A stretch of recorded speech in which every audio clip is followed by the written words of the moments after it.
Hello. Happy Thursday. Welcome back to another one of my lives. Today we're going to talk about how to overcome digital distractions. Now, this is something that is challenging. I will admit it is even challenging for myself. I believe handling digital distractions is just something that we're all going to have to deal with nowadays because we're just living in a digital world. Things are only getting more automated. Look at AI coming out. So we're going to have to just learn how to deal with digital distractions. And we're going to have to go from there. So I'm going to be sharing today some ways that I have gotten better at dealing with digital distractions. I'm also going to be sharing some things that clients have done to stop being so distracted by digital devices and to get more done. Because what's so crazy is that these digital devices are literally affecting our attention spans, it's affecting our focus, it's affecting our health. More than ever, people are having higher levels of anxiety, higher levels of depression. All those things are not, well, I won't say they're fully contributed to digital distractions or digital products or like digital devices, but they are. A lot of them are. So I'm going to be talking about all of those today and sharing some different tips on how to actually stop being on your phone like 24/7. Hi to everyone joining. As you are joining, if you have been trying to overcome digital distractions, you're trying to get better at handling them, let me know in the comments. If you have any questions as I'm going along, go ahead, let me know as well. But I actually thought about doing this topic because I had a client who one of our clients are hilarious. So I meet with my Overwhelmed to Organize coaching clients on Monday evenings, and one of my clients was just talking about how she just wishes she could be less dependent on her phone or spend less time on her phone. Actually, multiple clients are talking about it. And one of them actually compared it to crack. And she was like, I don't know what being addicted to crack is like, but I feel like that's what being addicted to your phone is like today. And I thought we all died laughing because it's really funny when you think about it. It's like, how could you like compare a drug to being addicted to digital devices and apps and stuff and social media? But it really is very similar when you think about it. So that inspired me to want to go live and just talk about ways that you guys can overcome digital distractions and different things that you can do outside of just like app limits, or because I feel like that's the one thing everybody always says. They're just like, oh, just set up some app limits, but it's going to take a little bit more discipline and a little bit more things to really make it where you're not so dependent on your phone. And mostly that's because they want us to be dependent on our phone, right? Like these social media apps, these devices, they were designed for us to be addicted to them. That's how they make money. Like if the longer you stay on apps, the more you get to see things, the more you probably buy things, the more you get served certain ads. Like this is all by design. I used to actually work in advertising, so I know how it's designed and how social media actually works. So it's doing this to you on purpose. So I want to help you to be able to not fall into the trap. So if you don't know me and you're watching this video for the first time, hi, hello, I'm Sade Kelly. I'm a time management coach, and I specifically help ambitious women, whether they are aspiring entrepreneurs, part-time or full-time entrepreneurs. I help them learn how to manage their time so that they can balance their work, their wellness, and their relationships peacefully.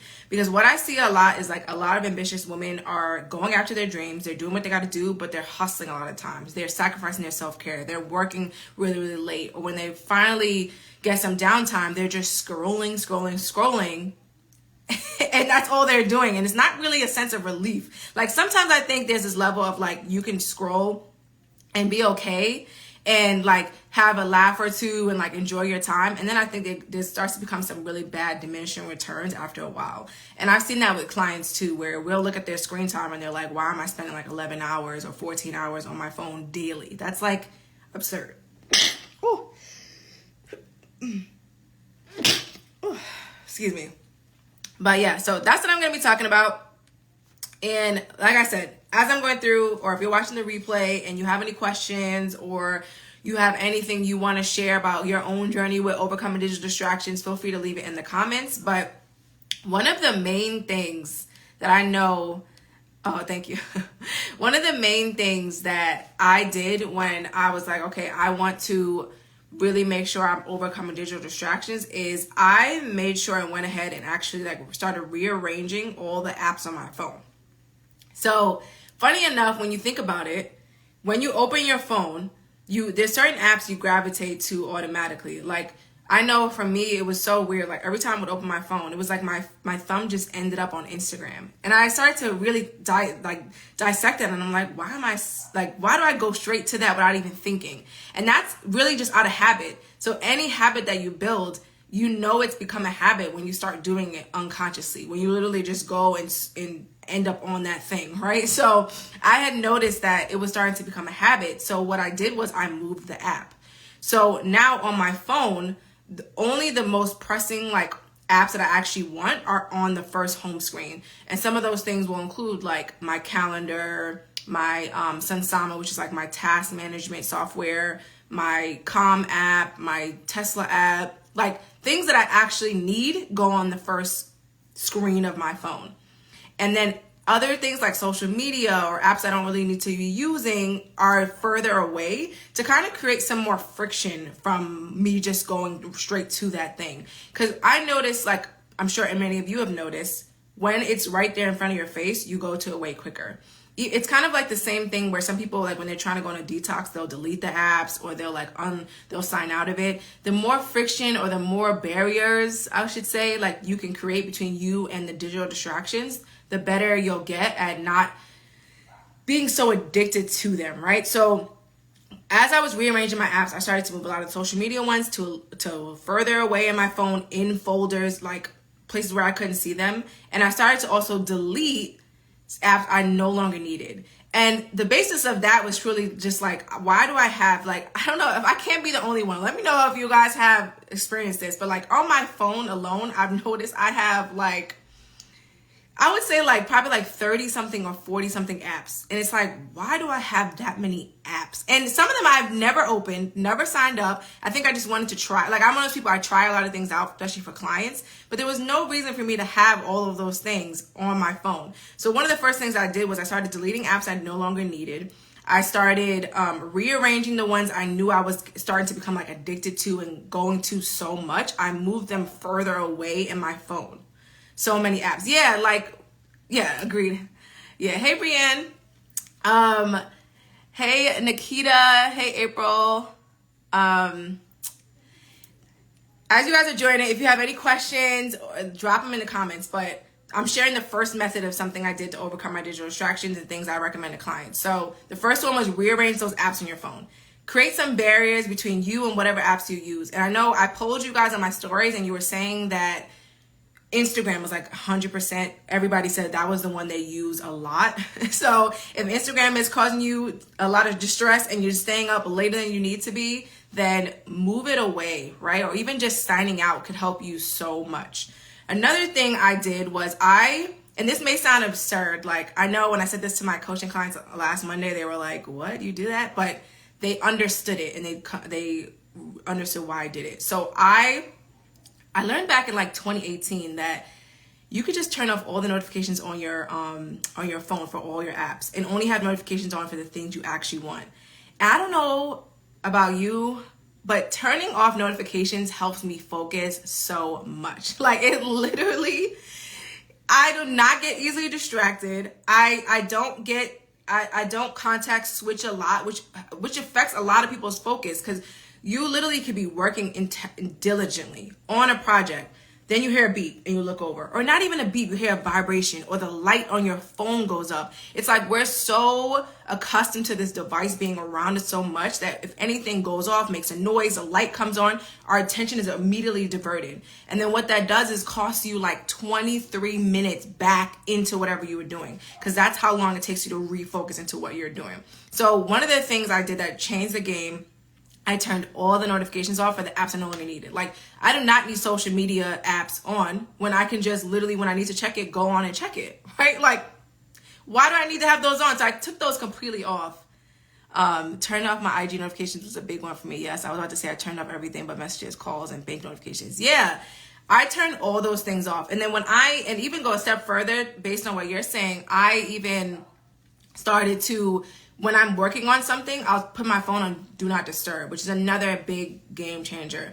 And I only have it where certain contacts can go through, and that's if they have an emergency, they have to call like twice. Because a lot of times clients are like, well, what if I miss something? I have this fear of missing out. And it's like, majority of the time you're not missing out on anything. And if you actually schedule in times to take breaks, you won't be missing out on anything anyway. Like even for me, I don't check emails every second. When I was in the corporate world, I used to check emails every second. It was like having your email open was like a prerequisite. Like you couldn't be in a meeting, you couldn't be at lunch.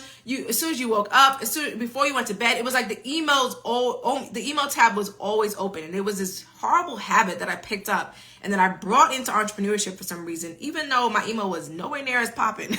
Like I was not getting as many emails as I did in corporate, but for some reason that habit, I started off still doing that. So one thing I had to do was I started putting on my calendar, okay, here's where you check emails. You have a time in the morning you check emails, you have a time in the afternoon, and then you have a time at night. And if you're a client, you have access to me in other ways, so I will get your messages. But email, no. You're not about to let email notifications, not about to let like social media distract you. No, we're not doing that. So turn off those notifications. That's another huge one. And also I have to talk about app limits, right? Because I think we all know that we can set app limits on our phones, but a lot of us ignore them. And that's a big problem. I have clients who are like, yeah, Sade, I know I can set app limits, but I also can just ignore them, right? And I think the iPhone makes it way too easy. Like it's one of those things where it does make you think for a second, because when that screen comes up, you're like, do I want to go another 15 minutes? Do I want to go another hour? Do I want to say F it and just like not even do the limit for the day, right? But I will say, like, if that is a struggle for you and the app limits aren't working, there are apps that you can download that make it really hard.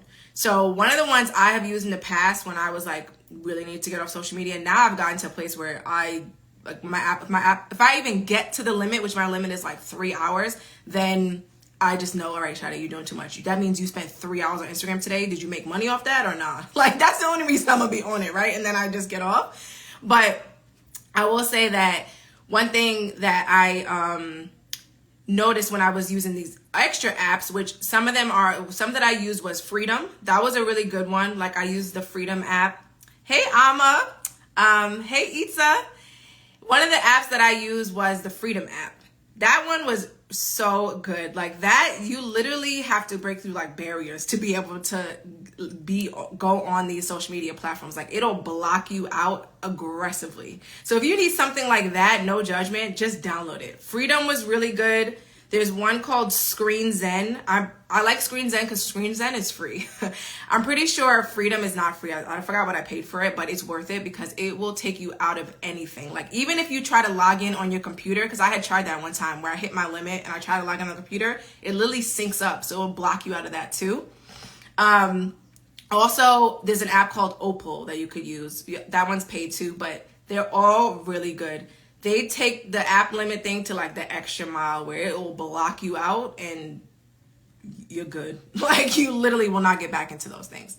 So far the tips I covered is 1, rearranging those apps, 2, setting the app limits, having some time set up to check notifications, but overall having them off. Like there's really no reason to have notifications on. Majority of the time you do not need them. You don't need to know who liked everything on your page right that second. Like a lot of us, we get easily distracted because we think we need to respond to things right away. And I see this a lot with my clients. It's like everything feels super urgent because they haven't set up their priorities, or even if they did set up their priorities, they allow other people to distract them. It's like you're working on a project, you're almost done, but you took a phone call that could wait, right? I get it if it's an emergency, but a lot of times it's not, and we're just allowing ourselves to get distracted.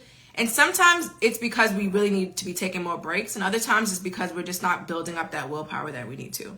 So those were some of the tips I shared so far. Another one I'll say is putting your phone away from you is a big game changer too. And I think people don't realize that. If your phone is not near you, then you won't be so easily distracted. So one thing I'll do, even if I'm like, I always joke that when I do my webinars or like my master classes, I put my phone in a closet. Like I put it away from me. I make sure that it's like in another room, and I just cannot get distracted by it. Especially if I need to work on something, I need to get it done, I really need to focus. I move my phone to a completely other room. So I don't even think about it. Because even if the notifications are off, the phone is turned down, it could be even turned off.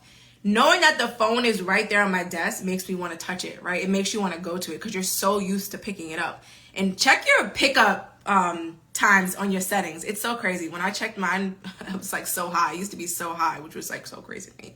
But that really helps. Putting your phone in another place can really help you to just start to be a little more detached from it. Another thing that you could do if you want to be more detached from your phone is like do detox days. So I had learned about this from an influencer because she like works a lot on social media on her phone, obviously, and like so do I. And a lot of times it's hard to differentiate between like, am I on my phone right now because I want to connect? Am I on my phone right now because I need to like be posting and promote my business? Or am I just scrolling to scroll and it's getting a little excessive, right? You kind of got to figure out where you're at, and it gets difficult sometimes. So that's why I used to always make sure that when I am going on my phone, I'm going onto it with really clear intention before I even open it up. But if it's getting too excessive, I'll put it in another room, especially for going to sleep. This is another big one. I see it all the time with my clients. I have a client, she was saying that she will wake up in the middle of the night, like sometimes, and she'll go right on her phone. And then she'll end up buying things like 3 a.m. because she can't go back to sleep. And if you take anything away from this live, I want you to know that this screen you're watching me on right now, this is blue light, right? And it emits like sunlight. Think about it like you putting the sun in your face when you're trying to go to bed.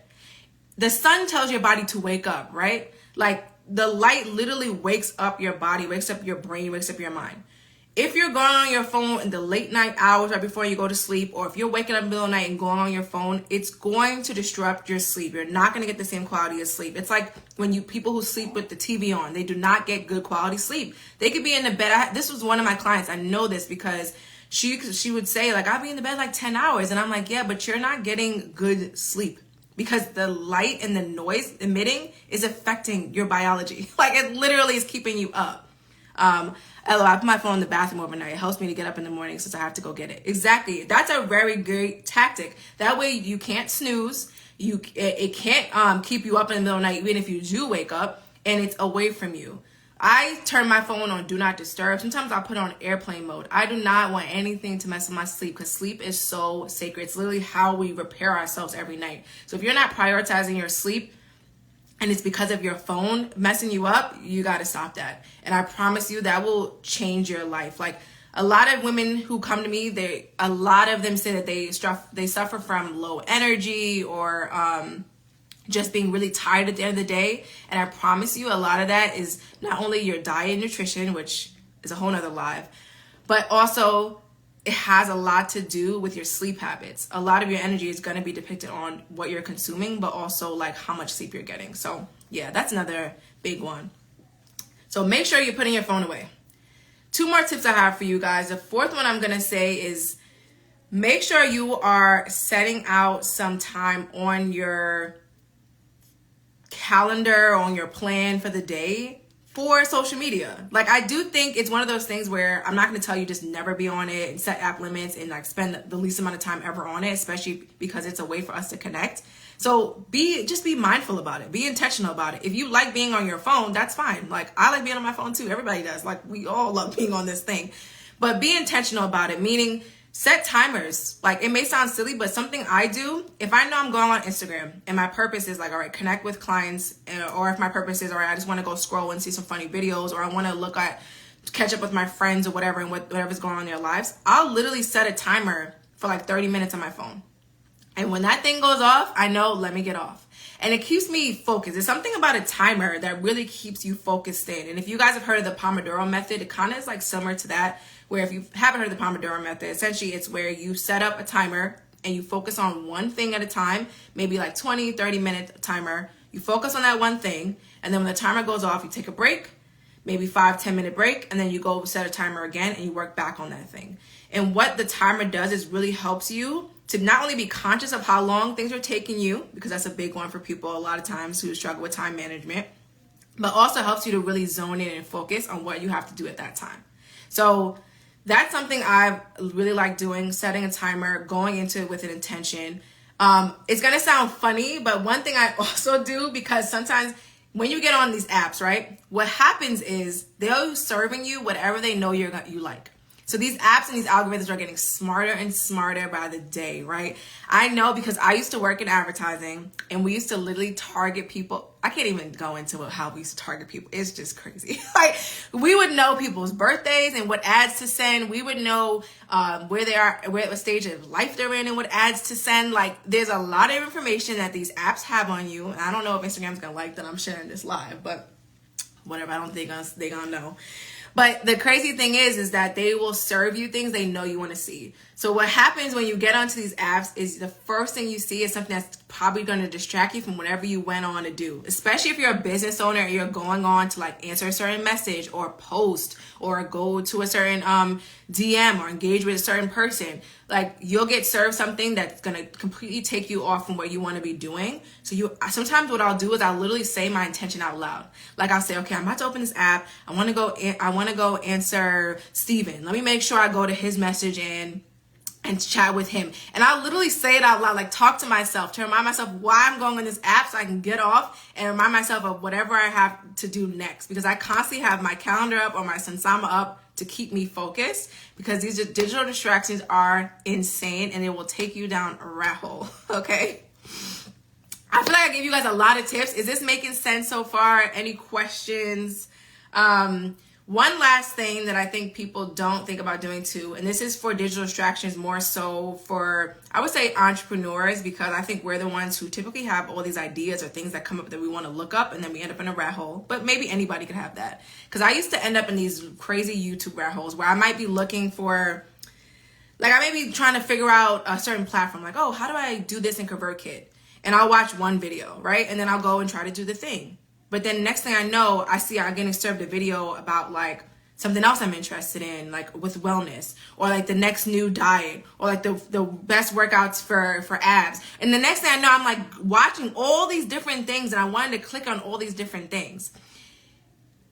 In those moments, you have to be intentional. You have to remind yourself of what you're working on. So one thing I'll do to get myself like snapped back into attention is I literally have an ideas notebook. I'll show you guys. I keep this notebook on my desk, right? Isn't it so pretty? I got this from Target. I love it. And in here is literally all the different ideas that go through my head, or things I want to look up, or things I want to pursue, right? Like, all these things get put into this notebook to stop me from actually going down the rabbit hole, getting easily distracted.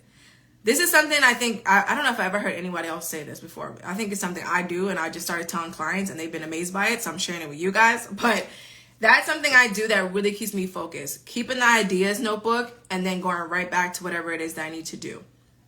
So Target has the best notebooks. Yeah, they really do. I absolutely love this. This is a Be Rooted notebook too. It's Black owned. Love it. So those are some things that I do to overcome digital distractions. I hope that those were helpful. After watching this live, I hope that you guys start actually implementing some of these things, because I promise you, if you do, it's going to change the game for you. But if you guys have any questions, anything I said that you want me to go dig a little deeper in, let me know. I'll stay on for a little bit. Another thing I'll share with you guys too that I started doing is I think I mentioned like not using your phone for an alarm, or I said put your phone in another room when you're sleeping. A lot of times the biggest thing people always say back to me is like, oh, if I put my phone in another room, how am I going to hear my alarm? Get an actual alarm clock. So I bought this really cute, I would show it to you, but I'm in my office. I bought this really cute sunrise alarm clock, and it literally wakes you up with like a light, like as if it's like the sun. It's so cute. It was like $20 on Amazon. I have it in my Amazon store. If you want me to send you the link, just DM me. But I love using that alarm clock because it wakes me up really slowly. It just like shines a light on you, like it's like a sunlight, and then it starts playing this noise, and it just eases you into the day. Versus like your phone going off, and the next thing you know, as soon as you touch your phone when you wake up, you're scrolling and you're getting distracted by this message, and you're getting reactive, and then you're getting upset by something you saw on your phone, or you're watching the news and CNBC alerts are going off. Like, all of that could be avoided. Like, we don't want any of that. I like to start my day with peace. I don't know about you, but that's how I do it with a sunrise alarm. So that's been really helpful for me.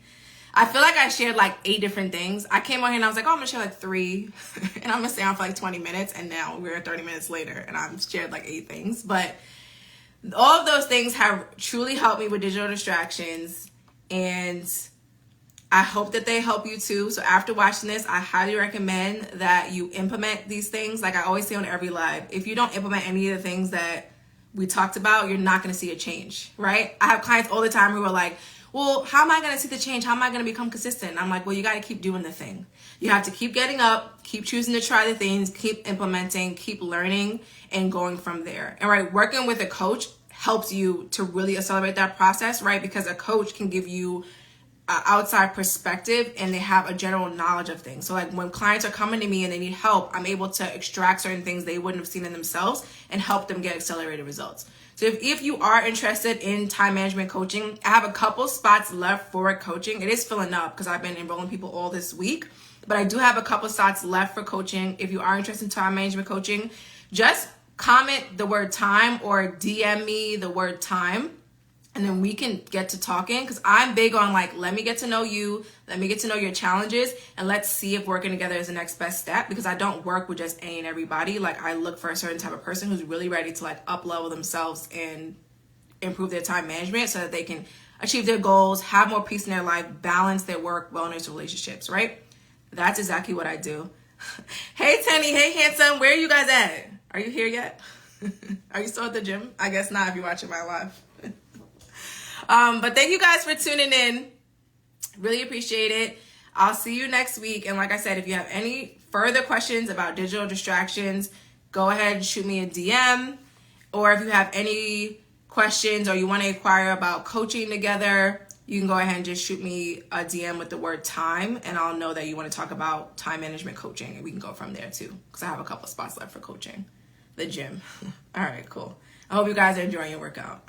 All right, guys, I'll see you next week. Have a good night.